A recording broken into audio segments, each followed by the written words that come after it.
40 ಕ್ಯಾಂಡಿಡೇಟ್ಗಳು ಕುಂತಿರ್ತಾರೆ, ನಿಂತಿರ್ತಾರೆ. ಇವರೇ ಗೆಲ್ತಾರೆ ಪರ್ಫೆಕ್ಟ್ ಯಾರೂ ಹೇಳೋಕ್ಕೆ ಸಾಧ್ಯವಿಲ್ಲ. ಇವಾಗ ನಿಖಿಲ್ ಕುಮಾರೇ ಮಾಡ್ತಾರೆ, ಆಮೇಲೆ ಸುಮಲತಾನು ಗೆಲ್ತಾರೆ ಅಂತ ನಾವು ಹೇಳೋಕ್ಕೆ ಸಾಧ್ಯವಿಲ್ಲ. ನಾವು ಹಣ ಕೊಡ್ತಾರೆ ಅಂತ ಕೆಲವರು ಇಲ್ಲಿ ಪಬ್ಲಿಕ್ಕಾಗಿ ಹೇಳಿದ್ರು. ಹಣನೂ ಪಡಿತಾರೆ, ಹೆಣ್ಣನ್ನು ಕುಡಿತಾರೆ, ಬುಂಡೆನೂ ಉಳ್ಳಾಕ್ತಾರೆ.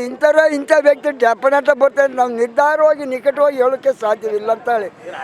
ಅಂಬರೀಷ್ ಅವ್ರನ್ನ ಹೆಂಡತಿಗೆ ಸುಮಲತಂಗೆ ಆಗ್ತೀವಿ ಸರ್ ಈ ಬಾರಿ. ಏನು ಉದ್ದೇಶಕ್ಕೆ?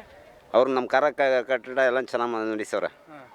ಮಂಡ್ಯ ಜಿಲ್ಲೆಯಲ್ಲೆಲ್ಲ ಚೆನ್ನಾಗಿ ಮಾಡೋರೆ. ಈಗ CM ಅವರು 5,000 ಕೋಟಿ ಅನುದಾನ ಕೊಟ್ಟಿದ್ದಾರೆ ಮಂಡ್ಯ ಜಿಲ್ಲೆ ಅಭಿವೃದ್ಧಿಗೆ ಅಂತಾರೆ, ಅದಕ್ಕೆ ಹೇಳ್ತೀರಿ?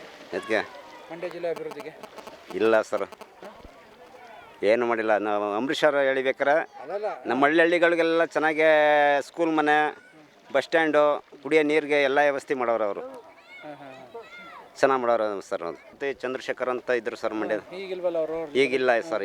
ಈಗ ನಮ್ಮಲ್ಲೇ ಮಾಡ್ಕೋಬೇಕು ಸರ್. ಈಗ ಒಟ್ಟಿಗೆ ನೀವು ಕಾಂಗ್ರೆಸ್ ಪಕ್ಷದವರು ಸುಮಲತಾ ಬೆಂಬಲಿಸಿ ಅಂತ ಬೆಂಬಲಿಸಿ ಅಂತ ಹೇಳೋರು. JDS ಕಾಂಗ್ರೆಸ್ ಸರ್ಕಾರ ಇದೆಲ್ಲ, ಈಗ ಕಾಂಗ್ರೆಸ್ ಅವರು ಬಂದು JDS ಸಪೋರ್ಟ್ ಮಾಡಿದ್ರೆ ಮಾಡ್ತೀರಾ ಮಾಡಲ್ಲ? ಇಲ್ಲ ಸರ್, ನಾವು ಕಾಂಗ್ರೆಸ್ಗೆ ಮಾಡೋದು ಸರ್. ಕಾಂಗ್ರೆಸ್ ಇಲ್ವಲ್ರಿ? ಕಾಂಗ್ರೆಸ್ನಿಂದ ಅಭ್ಯರ್ಥಿ ಆದರೂ ಸರ್ ನಾವು ಬಂಡ್ಯಾಗ ನಿಂತ್ಕೊಂಡ್ರು ನಾವು ಅವ್ರಿಗೆ ಓಟ್ ಕೊಡೋದು ಸರ್. ಇವಾಗ ಹೆಂಗಾರಪ್ಪ ಮೈತ್ರಿ ಧರ್ಮ ಪಾಲನೆ ಮಾಡಲ್ಲ ನೀವು? ಇಲ್ಲ ಸರ್, ನೀವು ಕಾಂಗ್ರೆಸ್ಗೆ ಓಟ್ ಮಾಡಿ. ಕಾಂಗ್ರೆಸ್ ಅವರು JDS ಓಟ್ ಹಾಕಿದ್ರು, ನೀವು ಕಾಂಗ್ರೆಸ್ಗೆ ಹಾಕೋದು? ಆಗ್ತೀವಿ ಸರ್. ಸುಮಲತನಿಗೆ ಅಂಬರೀಷು ಅಂದರೆ ನಮ್ಮ ಮಂಡ್ಯ ಜಿಲ್ಲೆ ಗೌಡ. ಅವರು ಆದಷ್ಟು MP ಗೆದ್ದ ಮೇಲೆ MP ಗ್ರ್ಯಾಂಟ್ ಒಂದದ್ದು ಅಂಬರೀಷ್ ಬಂದ ಮೇಲೆ ನಮಗೆ ಈ ಸೈಡು ಮಾದೇಗೌಡ ಇದ್ದಾಗೆಲ್ಲ ಮಂಡ್ಯ ಮಳವಳ್ಳಿ ಸೈಡ್ ಮಾಡ್ತಾಯಿದ್ರು. ಅಂಬರೀಷ್ ಗೆದ್ದ ಮೇಲೆ ನಮಗೆ MP ಗ್ರ್ಯಾಂಟು ಇದು ಅಂತ ಬಂದಿರೋದು. ಅದು ಒಂದು ಮಂಡ್ಯ ಜಿಲ್ಲೆಯಲ್ಲಿ ದಳದವರು ಬೇಕಾದಷ್ಟು ಜನ ಅವರೇ. ಮಗನ್ನೇ ನಿಲ್ಲಿಸ್ಬೇಕು ಅನ್ನೋದೇನು, ಅಪ್ಪ ಆಯಿತು, ಮಕ್ಕಳಾಯಿತು, ಈಗ ಅಲ್ಲೇ ಮೊಮ್ಮಕ್ಕಳು. ಅವಮ್ಮನ ನಿಲ್ಲಿಸ್ಬೋದಾಯ್ತಲ್ಲ ಚೆನ್ನಮ್ಮನ್ನ, ಅವ್ರನ್ನ ಯಾಕ್ಬಿಟ್ರು? ಈಗ ಅಲ್ಲಿ ಇಲ್ಲಿ ಎಲ್ಲ ಹಿಡ್ದವ್ರೆ. ಅದರ ದೇಶದಿಂದ ನಾವು ಯಾವುದೇ ಕಾರಣದಿಲ್ವೇ ನಾವು ರೈತ ಸಂಘದವರೆಲ್ಲವ ಸುಮಲತಂಗೆ ಮಾಡ್ತೀವಿ. ಈಗ ನಮ್ಮೂರ್ಗೆ ಬಂದು 1,000 ಕೋಟಿ 150 ಕೋಟಿ ನಿಮ್ಮೂರ್ಗೆ ಬಿಡುಗಡೆ ಮಾಡಿ ನಿಂತ, ಅದು ಬಂದಾಗ ತಾನೆ ಸರ್ ಆಗಬೇಕು. ಅದು ಬಂದಮೇಲೆ ನಾವು ಹೇಳೋದು. ಏನೇ ಆಗಲಿ ನಾವು ಸುಮಲತಂಗೆ ಕೊಡ್ತೀವಿ. ಮಂಡ್ಯ ಜಿಲ್ಲೆ 5,000 ಅನುದಾನ ಕೊಟ್ಟಿರೋಂಥವ್ರು ಮಂಡ್ಯ ಜಿಲ್ಲೆ ಮುಖ್ಯಮಂತ್ರಿಯಾಗಿ ಅನುದಾನ ಕೊಟ್ಟಿಲ್ಲ. HD ಕುಮಾರಸ್ವಾಮಿ ಮಂಡ್ಯ ಜಿಲ್ಲೆಗೆ ಬಂದು 5,000 ಅನುದಾನ ಕೊಟ್ಟಿರೋದು. ಯಾರು ಬೇರೆಯವರು ಮುಖ್ಯಮಂತ್ರಿ ಆದಾಗ ಕುಡಿಯೋಕ್ಕೆ ನೀರಿಲ್ಲ ಮಂಡ್ಯ ಜಿಲ್ಲೆಯಲ್ಲಿ. ಇವತ್ತು ಕಾವೇರಿ ತಾಯಿ ತುಂಬಿ ತುಳುಕ್ತವಳ. ಕುಮಾರಸ್ವಾಮಿ ಮಗ ನಿಖಿಲ್ ಕುಮಾರಸ್ವಾಮಿ ಗೆಲ್ತಾನೆ. ಕಾಂಗ್ರೆಸ್ ಹೊಡೆದದ್ದೇ ಅಂಬರೀಷ್ ಅಣ್ಣವರಿಂದಲೇ ಮಂಡ್ಯ ಜಿಲ್ಲೆಯಲ್ಲಿ. ಕಾಂಗ್ರೆಸ್ ಧೂಳಿಪಟ ಮಾಡಿದ್ರೆ ಅವರು. ಈಗ ಸುಮಲತನಿಗೇನು ಸಿಗೋದಿಲ್ಲ. ಕುಮಾರಸ್ವಾಮಿಯವರು ಪುಟ್ಟರಾಜಣ್ಣವರು ಅಭಿವೃದ್ಧಿಯನ್ನು ನೋಡಿ ಜನ JDSಗೆ ಓಟ್ ಹಾಕ್ತಾರೆ ಅಂತ ಅಂದ್ಕೊಂಡಿದ್ದೀವಿ.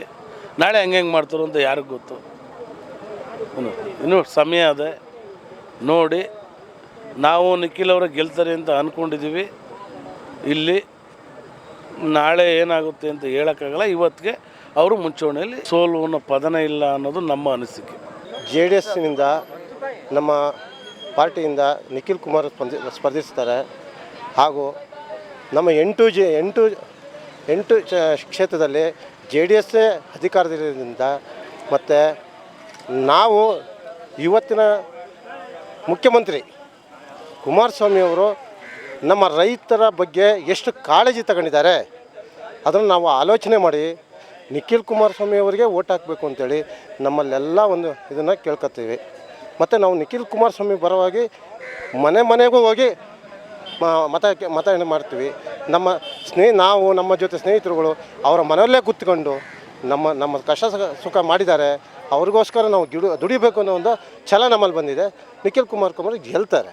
ಚುನಾವಣೆಯಲ್ಲಿ ಬಾಣ್ತಿರಿಗೆ 6,000, ಬಸ್ರೀರಿಗೆ 6,000, ರುದ್ರಾಪಿ ವಯಸ್ಸಾದವ್ರಿಗೆ 6,000 ಅಂದರು. ಎಲ್ಲಿ ಬರ್ತದು? ಎಲ್ಲಿ ಗರ್ಭಿಣಿಯರಿಗೆ 6,000 ಎಲ್ಲಿ ಬರ್ತಾಯಿದೆ ಸರ್? 6 ತಿಂಗಳ ಗಂಟ ಸರ್ ಒಂದು ಮಾತು ಹೇಳ್ತೀನಿ. 6 ತಿಂಗಳ ಗಂಟ ವರ್ಷಗಂಟ 6,000 ಕೊಡ್ತೀವಿ. ವಯಸ್ಸಾದವ್ರಿಗೆ 6,000 ಕೊಡ್ತೀವಿ. ಇದು ಶ್ರೀ ಶಕ್ತಿ ಸಂಗಮ ಸಾಲ ಮನ್ನಾ ಮಾಡ್ತೀವಿ ಅಂತ ಹೇಳಿದ್ರು.